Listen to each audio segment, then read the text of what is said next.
अब तक 2 गाड़ियों की बात हो रही थी, एक i10 थी, उसके बाद लाल इको स्पोर्ट थी और अब तीसरी गाड़ी ब्रीजा की तलाश हो रही है। ये तीसरी गाड़ी से और ज्यादा सबूत मिलेंगे।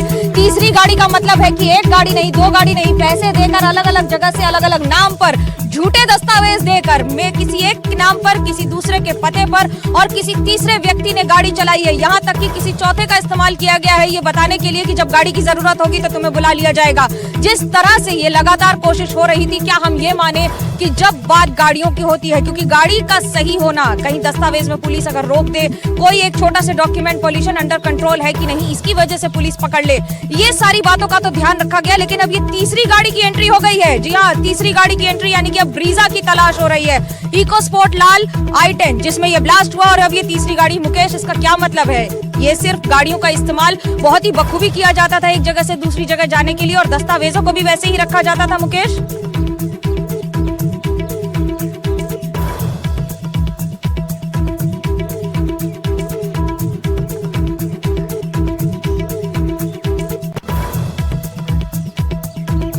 मुकेश, आपको मेरी आवाज आ रही है?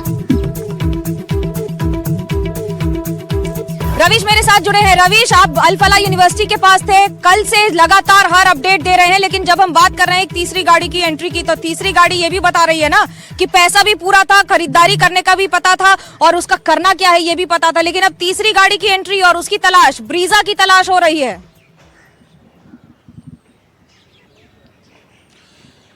जी बिल्कुल मनोज्ञा, क्योंकि ये कहा जा रहा है कि कई सारी जगहों पर धमाके की जो साजिश है वो रची गई थी। तो यही वजह है कि वो चाहे इको स्पोर्ट्स गाड़ी हो जो कि अभी कंडावली गांव में खड़ी हुई है, या फिर i20 हो जिसको धमाके में इस्तेमाल किया गया, और अब एक तीसरी गाड़ी की बात आ रही है, जैसा आप बता रही हैं कि ब्रीजा गाड़ी, उसकी भी तलाश चल रही है।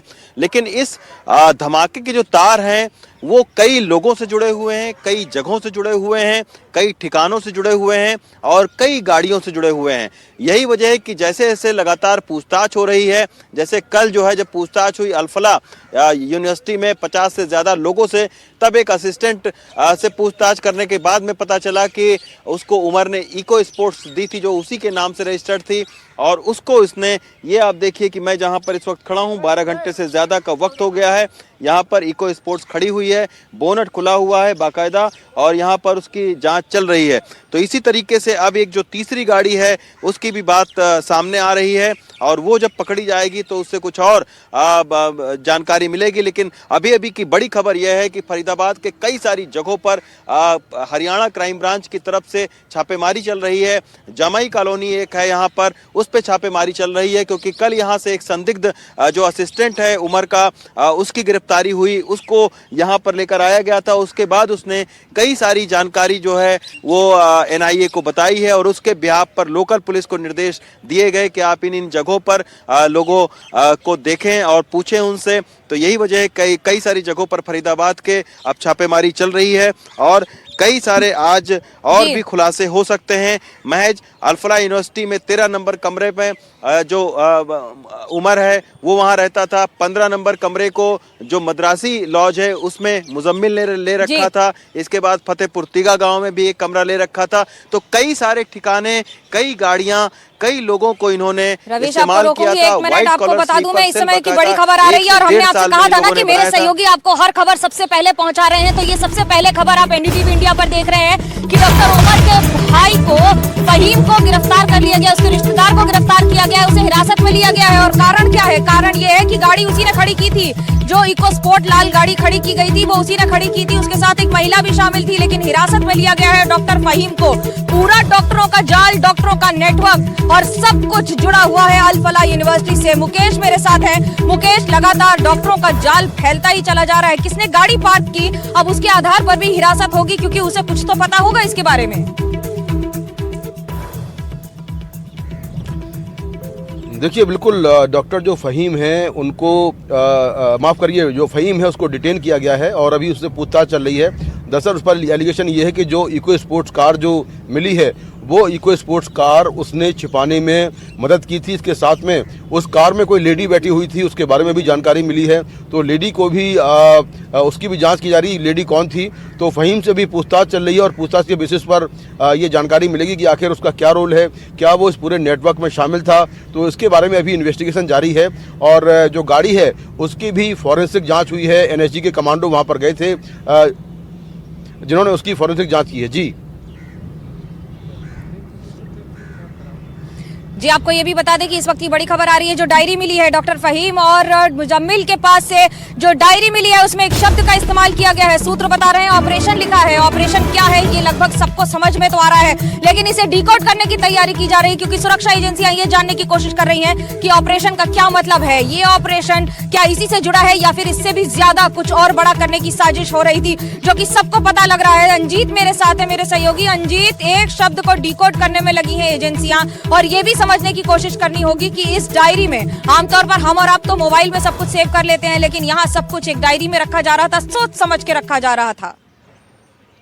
सोच समझ के इसीलिए रखा जा रहा था क्योंकि देश से इसको छुपाना था और इसको किसी भी तरीके से ये चीजें बाहर ना आए, इसलिए इसको इस तरह से लिखा जा रहा था। लेकिन जम्मू कश्मीर पुलिस है जो उसने कार्रवाई शुरू कर दी, तो एक एक करके परतें खुलने लगी। आप ये देखिए कि जब मैं इनकी प्रोफाइल देख रहा था, चाहे वो मोहम्मद उमर नबी की मैं जब प्रोफाइल देख रहा था, तो इसने नीट का एग्जाम आप देखिए मनोज्ञा की टॉप किया था इसने, और उसके बाद इसने वहां से MBBS किया, MD किया और अनंतनाग में पहली नौकरी की। फिर ये उसी अल-फलाह यूनिवर्सिटी में चला आया।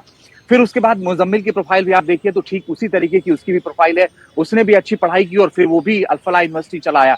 उसके बाद शाहीन शाहिद जो कि जिनको गिरफ्तार किया गया है यूपी से, इकलौती जो यूपी से गिरफ्तारी हुई है, उसके बारे में भी देखा है। 96 में उसने टॉप किया था MBBS के लिए और उसने MBBS किया और पढ़ाई की और उसके बाद वो भी अल-फलाह यूनिवर्सिटी में चली आई। तो ये सारे लोग अल-फलाह यूनिवर्सिटी में रह करके और एक किस तरह से बड़ी साजिश को अंजाम दे रहे थे ताकि देश में कई जगह ब्लास्ट हो सके। और आप सोचिए कि ये जितने लोग हैं, ये जितने नाम सामने आ रहे हैं, ये मध्यम वर्गीय परिवार से हैं।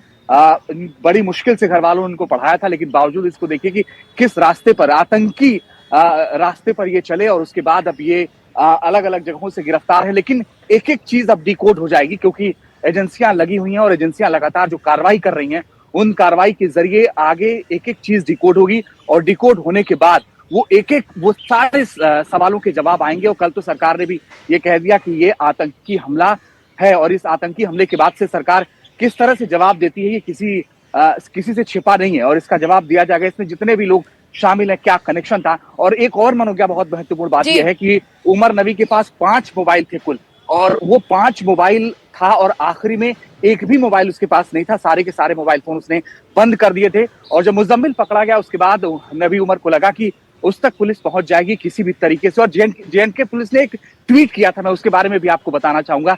जिस दिन ये ब्लास्ट हुआ शाम को, उस दिन 6:10 पर जम्मू कश्मीर पुलिस ने एक ट्वीट किया था और उसमें लिखा था, you can run but you can't hide, यानी तुम भाग सकते हो लेकिन छिप नहीं सकते। और उसके बाद से ये पूरा ब्लास्ट सामने आया तो उसको ये लग गया था कि मैं पुलिस की रडार पे हूं और कहीं ना कहीं मैं पकड़ा जाऊंगा। और इसीलिए वो जब कार में लेकर के जा रहा था, एक और रिपोर्ट आई है जिसमें तमाम जगहों पर जिक्र किया गया कि वो जो ब्लास्ट किया गया, जो बम था, वो प्री मैच्योर था, यानी पूरी तरीके से मैच्योर नहीं था और वो जल्दबाजी में था। शायद यही वजह थी कि उसको लगा कि मैं जिस तरह से पकड़े जा रहे, मुजम्मिल ने सब कुछ अब तक उगल दिया होगा और वो भी पकड़ा जाएगा, इसीलिए शायद उसने जल्दबाजी में ये कहें कि उसने ब्लास्ट किया। जी मनोज्ञा।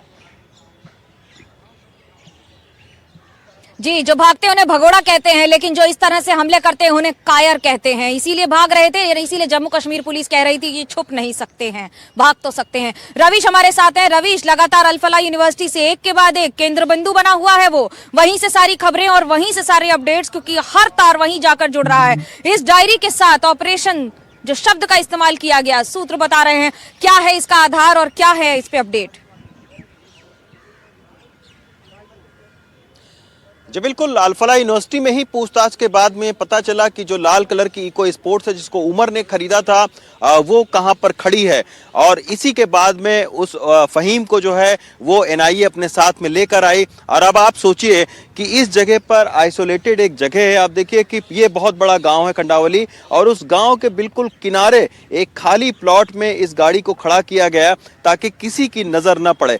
अब जाहिर सी बात है इसमें कई और गाड़ियों की बात सामने आ रही है। है और ये इसलिए आइसोलेशन वाली जगह पर खड़ा किया गया ताकि लोगों का इस पर ध्यान न जाए। एक दो ग्रामीणों से हमने बात की, उनका ये कहना था कि ये रात में तकरीबन 9 बजे के आसपास में ये गाड़ी आई और जब पूछा गया तो उन्होंने कोई जवाब नहीं दिया। ये बोला कि थोड़ी देर के बाद में इस गाड़ी को वो लेकर जाएंगे, उनके रिश्तेदार यहीं रहते हैं। इस तरीके की बात कहकर ये लोग गाड़ी छोड़कर चले गए। हालांकि गांव के लोगों का कहना है कि अल-फलाह यूनिवर्सिटी का कोई भी यहाँ पर उस तरीके का शख्स नहीं है, क्योंकि यूनिवर्सिटी यहाँ से तकरीबन 15 किलोमीटर दूर पड़ती है। तो अब पुलिस इस बात का पता लगा रही है कि क्या इस तरीके की और भी कई गाड़ियां खरीदी गई, उनको अलग अलग जगह पर पार्क किया गया, क्योंकि जाहिर सी बात है मनोज्ञा, अगर 3 कुंटल विस्फोटक बरामदगी हुई है तो निश्चित तौर पर वो एक गाड़ी के लिए तो कतई नहीं रहा होगा। वो अलग अलग गाड़ियों में अलग अलग लोग अलग अलग जगहों पर धमाके के लिए इस्तेमाल करने की उनकी साजिश थी।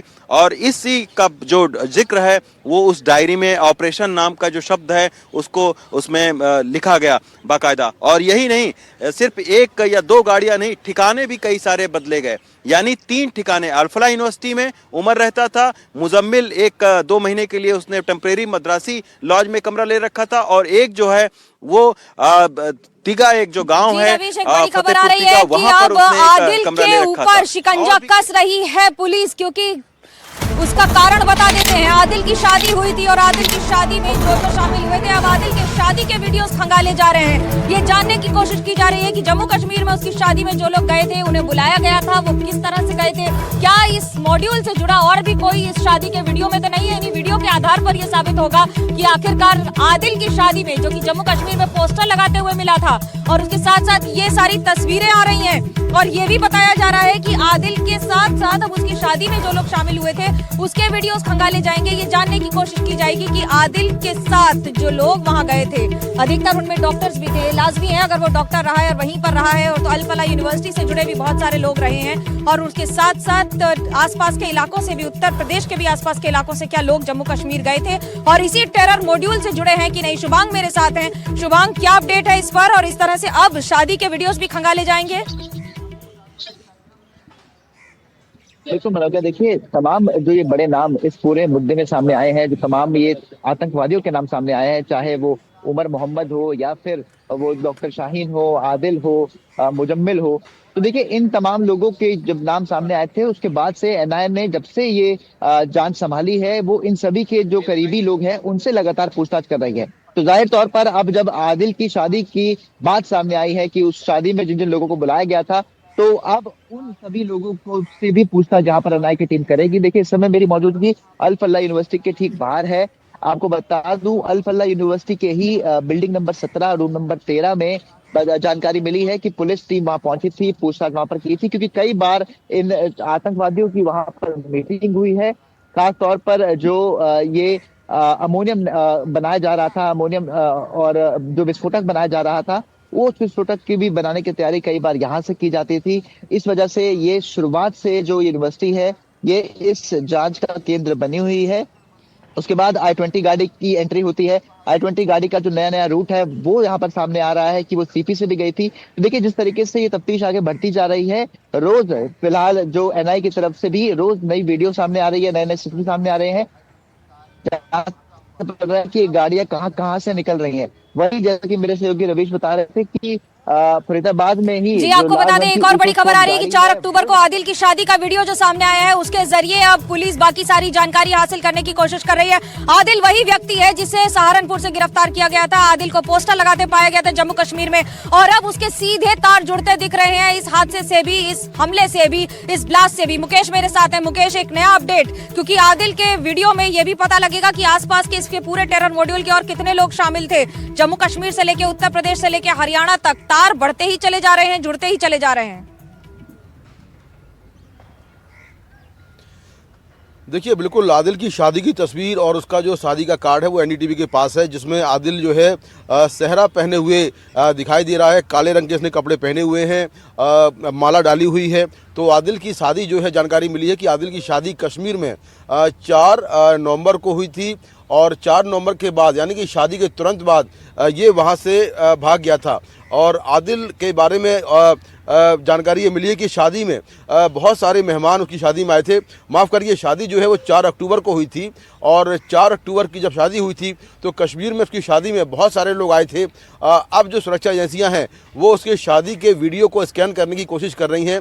उसके घर वालों से वीडियो मांगा गया है जिससे कि शादी में कौन कौन आया था, क्या जैश-ए मोहम्मद के टेरर ग्रुप के जो बाकी लोग हैं क्या वो भी शादी में शरीक हुए थे, इसको लेकर जांच चल रही है। और ये जो वीडियो होगा शादी का, ये वीडियो सबूत के हिसाब से काफ़ी महत्वपूर्ण हो सकता है, क्योंकि इस वीडियो में वो लोग हो सकते हैं जो आदिल के साथ उसके सबसे क्लोज थे और वो जैश-ए मोहम्मद के नेटवर्क के हिस्सा थे। तो सुरक्षा एजेंसियों ने उसके घर वालों से शादी का वीडियो मांगा है जिसमें गेस्ट जो है वो कौन कौन थे, कितने लोग आए थे, शादी कहाँ पर हुई, कैसे हुई, ये सारी जानकारी उससे मिल सकती है। तो पुलिस उस वीडियो को स्कैन करने की कोशिश कर रही है और आदिल की शादी का कार्ड और उसका फोटो एनडीटीवी के हाथ लगा है जिसमें साफ तौर पर देख सकते हैं कि 4 अक्टूबर को उसकी शादी हुई थी।